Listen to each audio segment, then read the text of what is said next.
not everybody is equipped to or interested in engaging in high-level discussion of abstract and creative ideas. You hear this idea that everyone's creative. That's a lie.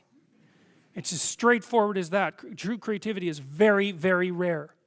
And if you happen to be a creative person, or if you happen to be someone who's profoundly interested in ideas, you are in a pronounced minority, just as you are if you happen to be extremely extroverted or extremely agreeable or extremely conscientious. These are minority issues, and what you do is you find like-minded people who are capable of engaging that.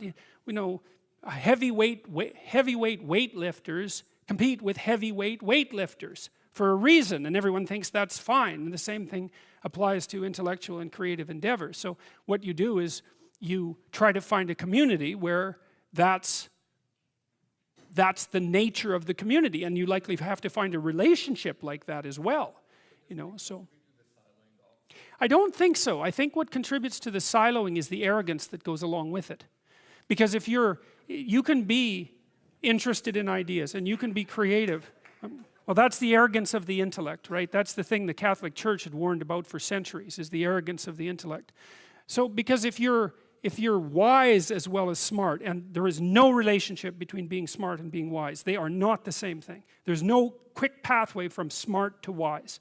And many of the people who I've known who were very wise some of them were intellectually impaired and were still wise, So it's the arrogance that brings up the block. And I see this, for example, happening in the United States in particular, because the last time I went down there, for example, I had friends down there, and some of those friends are very, very smart people, and some of them were talking about the Trump voters, and they were talking about the Trump voters with contempt.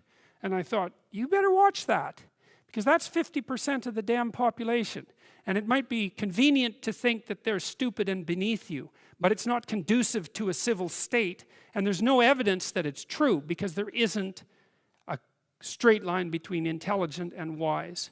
And so I think that if your character is developed and you're intelligent, you can have your siloed creative community, but you develop enough wisdom so that you can see all the things that people can do that are of high ethical utility that are outside the intellectual domain. And I think that's why in the New Testament, I think that's why Christ is a carpenter. Right? Because, well, first of all, a carpenter is one of those jobs that when you're dishonest, it manifests itself immediately, because what you build falls down.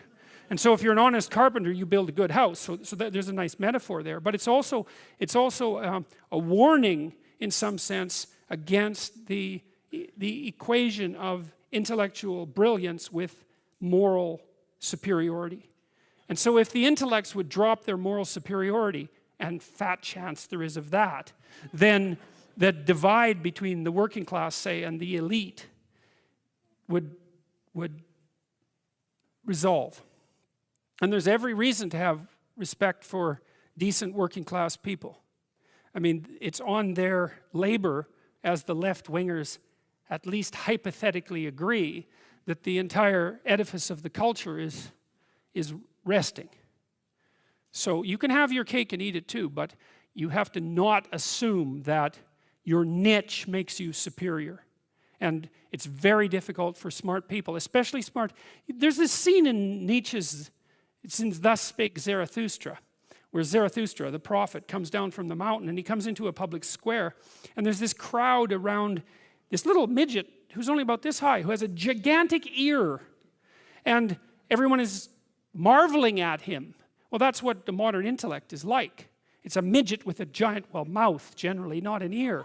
And the being is underdeveloped, but the intellect is hyper activated. And it makes the person extraordinarily unbalanced. And it's partly because they can't compete outside the intellectual realm. And that makes them very bitter, because they tend to think, well, God, I'm so smart, everything should just come to me. It's like, sorry, that's not how the world works.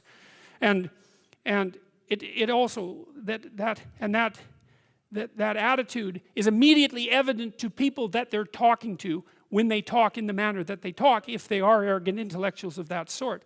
You see that in The Simpsons did a good job of that with Comic Book Guy, right? I mean, completely useless in every possible dimension with an IQ of about 160. And it's very annoying to people who have an IQ of 160 that they can also be completely useless.